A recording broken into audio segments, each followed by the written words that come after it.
Hello friends, welcome back to my another video. আজকের এই ভিডিওতে আমি আপনাদের শেখাবো কিভাবে আপনারা পিক্সেলল্যাব অ্যাপের ভিতর বাংলা স্টাইলিশ ফন্ট অ্যাড করবেন। শুধু অ্যাড করাই নয়, আজকের এই ভিডিওতে আমি আপনাদের দেখাবো কিভাবে কোথা থেকে আপনারা বাংলা স্টাইলিশ ফন্ট ডাউনলোড করবেন। তো চলুন বেশি কথা না বলে সরাসরি চলে যাচ্ছি মূল ভিডিওতে। সবার প্রথমে আমি আপনাদের দেখাবো কিভাবে বাংলা স্টাইলিশ ফন্ট ডাউনলোড করবেন, তারপর পিক্সেলল্যাব অ্যাপের ভিতর অ্যাড করবেন। তো বাংলা স্টাইলিশ ফন্ট ডাউনলোড করার জন্য আপনি যে কোনো একটি ব্রাউজার ব্যবহার করতে পারেন। আমি ক্রোম ব্রাউজার ব্যবহার করে থাকি, সেই জন্য এখন আমি সরাসরি চলে যাব ক্রোম ব্রাউজার অ্যাপ্লিকেশনের ভিতরে। এবার এখানে সার্চ অপশন পাবেন, এটার উপর ক্লিক করে দেবেন। সার্চ বারে লিখে সার্চ করবেন বাংলা স্টাইলিশ ফন্ট, লিখে আমরা জাস্ট সার্চ করে দেব। তারপরে এখান থেকে আমরা অসংখ্য ওয়েবসাইট দেখতে পারবো।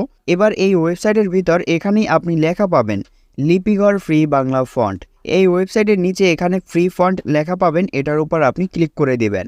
ক্লিক করে দেওয়ার পর এখন এখান থেকে আপনি অসংখ্য বাংলা স্টাইলিশ ফন্ট দেখতে পারবেন। তাছাড়াও আপনি একদম নিচের দিকে চলে আসলে কিছু সংখ্যা দেখতে পারবেন। এই সংখ্যার উপর আপনি যদি ক্লিক করে দেন তাহলে আপনার সামনে আরও নতুন বাংলা স্টাইলিশ ফন্টের পেজ ওপেন হতে থাকবে। এগুলোর মধ্যে থেকে আপনি আরও স্টাইলিশ ফন্ট পেয়ে যাবেন, আপনি ডাউনলোড করতে পারবেন। এখন কিভাবে আপনি ফন্ট ডাউনলোড করবেন সেটা আমি আপনাদের যে কোনো একটি ফন্ট ডাউনলোড করে দেখিয়ে দিচ্ছি। আপনারা সেমভাবে একই প্রসেসে কিন্তু ডাউনলোড করতে পারবেন। এখন এই ফন্টটি ধরুন আমরা ডাউনলোড করব, সেজন্য এখানে আমরা ডাউনলোড অপশনের উপর ক্লিক করে দেব। এবার এখান থেকে আপনি সরাসরি নিচের দিকে চলে আসবেন। এখানে আপনি আবারও ডাউনলোড লেখা পাবেন, এটার উপর ক্লিক করে দিবেন। এবার এরকম একটি অপশন চলে আসলে এই কর্নারে আপনি টিকমার্ক দিয়ে দিবেন। এবার এখানে আবার আপনি ডাউনলোড অপশনের উপর ক্লিক করে দিবেন। তাহলেই আপনারা দেখতে পারবেন আমাদের ফন্টটি কিন্তু ডাউনলোড হয়ে গেল। এবার এখান থেকেই আমরা ওপেনে ক্লিক করে দিব, তাহলে আমাদের সরাসরি নিয়ে চলে যাবে ফন্ট ডাউনলোডের ফাইলের ভিতর। এবার এখান থেকে আপনারা দেখতে পাচ্ছেন আমাদের বাংলা স্টাইলিশ ফন্টটি কিন্তু জিপ ফাইল আকারে ডাউনলোড হয়েছে।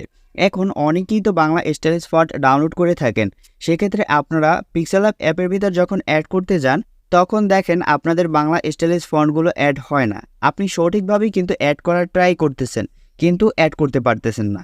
সেটারও একটি কারণ রয়েছে। এখানে আমাদের ফন্টটি যেহেতু জিপ ফাইল আকারে চলে আসলো, তো এই জিপ ফাইলটি আপনাকে আগে আনলক করতে হবে বা ভাঙতে হবে। অনেকেই আছেন আনলক করেন না, সেই জন্য কিন্তু আপনার ফন্টটি অ্যাড হয় না। এবার এখান থেকে আপনি যেই ফাইলের বাংলা স্টাইলিশ ফন্টগুলো ব্যবহার করবেন সেটা হচ্ছে ইউনিকোড। এখন ইউনিকোডের উপর আপনি যদি ক্লিক করে দেন দুইটি স্টাইলিশ ফন্ট দেখতে পারবেন। এই দুইটি ফন্ট এখন জিপ ফাইল আকারে আছে, তাই এটা আমাদের আনলক করতে হবে, অর্থাৎ জিপ ফাইল থেকে আমাদের ভাঙতে হবে। এখন ভাঙার জন্য জাস্ট একটি ফন্টের উপর এভাবে চেপে ধরবেন, তারপর দুটি ফন্ট এভাবে করে সিলেক্ট করে নেবেন। এবার নিচে আপনি লেখা পাবেন ডিকম্প্রেস ফাইল, এটার উপর এখন আপনি ক্লিক করে দিবেন। তারপর আপনার সামনে এরকম যদি অপশন চলে আসে, এটা কেটে দিয়ে আপনি সিম্পল কিছু লিখে দিবেন। তারপর ওকেতে ক্লিক করে দেওয়ার সাথে সাথে আপনি দেখতে পারবেন আপনার কিন্তু জিপ ফাইল থেকে ফন্টের ফাইলটি কিন্তু আনলক হয়ে গেল। এবার কি করবেন, আবারও ফন্টের উপর এভাবে করে চেপে ধরবেন। চেপে ধরার পর এখানে নিচে কাট অপশন চলে আসলো, আপনাদের ক্ষেত্রে মুভ অপশন আসতে পারে। এখান থেকে এখন আমরা কাট করে অন্য একটি ফাইলের ভিতর পেস্ট করব, সেজন্য এখানে কাট অপশনে ক্লিক করে দেব।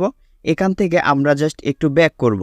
এখন এখান থেকে আপনি যে কোনো ফোল্ডারের ভিতর বা ফাইলের ভিতর পেস্ট করতে পারেন ফন্ট, যাতে আপনি পিক্সেলল্যাব অ্যাপের ভিতর যখন যাবেন আপনার খুঁজে পেতে সুবিধা হয় সেই রকমভাবে। ওকে, তো এখন নিউ একটি ফোল্ডার তৈরি করব। জাস্ট এখানে আমি ফোল্ডারের নাম দিব এসি। ফোল্ডারের নামটি দেওয়ার পর এবার আমরা ওকেতে ক্লিক করে দেব। এখন এসি ফোল্ডারের উপর ক্লিক করে এখানে আমরা সেই স্টাইলিশ ফন্ট দুটি পেস্ট করে দিব। এখন সরাসরি চলে যাব আমরা পিক্সেলল্যাব অ্যাপের ভিতরে। পিক্সেলল্যাব অ্যাপের ভিতর চলে আসার পর এবার এখানে নিউ টেক্সট বলে একটি লেখা পাবেন, এটার উপর এখন আপনি ডাবল ক্লিক করবেন। এখানে এখন আমি একটি বাংলা টেক্সট লিখে দিচ্ছি। টেক্সট অপশনে বাংলাদেশ লিখে ওকেতে ক্লিক করে দিব। তো এখানে দেখতে পাচ্ছেন আমাদের সিম্পল যে লেখাটি রয়েছে বাংলাদেশ, সেটা লেখা রয়েছে। এখন আমরা স্টাইলিশ ফন্ট অ্যাড করব, সেজন্য এই যে এর মতো অপশনটি পাবেন, এটার উপর ক্লিক করে দেবেন। এবার এখান থেকে আপনি সরাসরি সামনের দিকে চলে আসবেন, লেখা পাবেন এবি ফন্ট, এটার উপর ক্লিক করে দিবেন। ক্লিক করে দেওয়ার পর এখান থেকে মাই ফন্ট বলে একটা অপশন পাবেন, এটার উপর ক্লিক করে দেবেন। এবার এখান থেকে আপনি দুইটি অপশন পাবেন, একটি হচ্ছে টি প্লাস আর একটি হচ্ছে ফাইল প্লাস। এবার এখান থেকে আপনি টি প্লাসে ক্লিক করে দিবেন। টি প্লাসে ক্লিক করে দেওয়ার পর এবার এখান থেকে আমরা থ্রি ডট অপশনে ক্লিক করে আমরা আমাদের ফাইল ম্যানেজারের ভিতর চলে আসব। এবার আমি যেই ফাইলের ভিতর ফন্ট দুটি রেখেছিলাম আপনাদের তো অবশ্যই খেয়ালে রয়েছে, আমি এসি ফোল্ডারে রেখেছিলাম। এসি ফোল্ডারের উপর ক্লিক করে দেওয়ার পর এই যে দুইটি ফন্ট দেখতে পাচ্ছি, এভাবে চেপে ধরবো। চেপে দেওয়ার পর দুটি এভাবে করে সিলেক্ট করে নিব। এবার উপরে আমরা সিলেক্ট লেখা পাবো, এটার উপর আমরা ক্লিক করে দিব। তাহলেই এখানে দেখতে পারবেন আপনার কিন্তু বাংলা স্টাইলিশ ফন্টগুলো অ্যাড হয়ে যাবে। এবার এখান থেকে আমরা যদি এই লেখার উপর ক্লিক করে দেই, উপর থেকে আপনারা দেখতে পাচ্ছেন আমাদের ফন্টটি কিন্তু স্টাইলিশ হয়ে গেল। এখানে ওকেতে ক্লিক করে দিলাম, বাংলাদেশ লেখাটি কিন্তু স্টাইলিশ হয়ে গেল। এবার এখান থেকে যদি আবারও একটি টেক্সট নিয়ে নেই, এটার উপর আমি ডাবল ক্লিক করে এখানে বাংলাদেশ লিখে দিচ্ছি। বাংলাদেশ লিখে দেওয়ার পর ওকেতে ক্লিক করে দিচ্ছি। এবার আপনারা দেখতে পাচ্ছেন আমাদের মাত্র যে বাংলাদেশ লিখলাম এটা সিম্পল বাংলাদেশ, আর এটা হচ্ছে আমাদের স্টাইলিশ ফন্টের বাংলাদেশ। তো এখন আপনারাই তো বুঝতে পারতেছেন যে স্টাইলিশ ফন্ট আসলে কত সুন্দর লাগে। এভাবে করেই কিন্তু আপনি খুব সহজেই বাংলা স্টাইলিশ ফন্ট অ্যাড করতে পারবেন। সবার প্রথমে আপনি যেই ফন্টটি ডাউনলোড করবেন সেটা জিপ ফাইল আকারে আপনার ফোনে ডাউনলোড হবে। সেই জিপ ফাইলটি আপনাকে ভাঙতে হবে। আনলক করার পর আপনি পিক্সেলল্যাব অ্যাপের ভিতর চলে আসবেন। তারপর আপনি প্লাস অপশনে ক্লিক করে এভাবে করে অ্যাড করবেন। অ্যাড করার পরে কিন্তু এখানে আপনার পিক্সেলল্যাব অ্যাপের ভিতর অ্যাড হবে। এভাবে করেই আপনি খুব সহজে বাংলা স্টাইলিশ ফন্ট অ্যাড করতে পারবেন।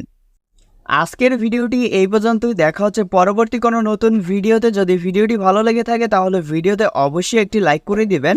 চ্যানেলে নতুন হয়ে থাকলে অবশ্যই চ্যানেলটি সাবস্ক্রাইব করে আমাদের চ্যানেলের সাথেই থাকবেন। ধন্যবাদ সবাইকে।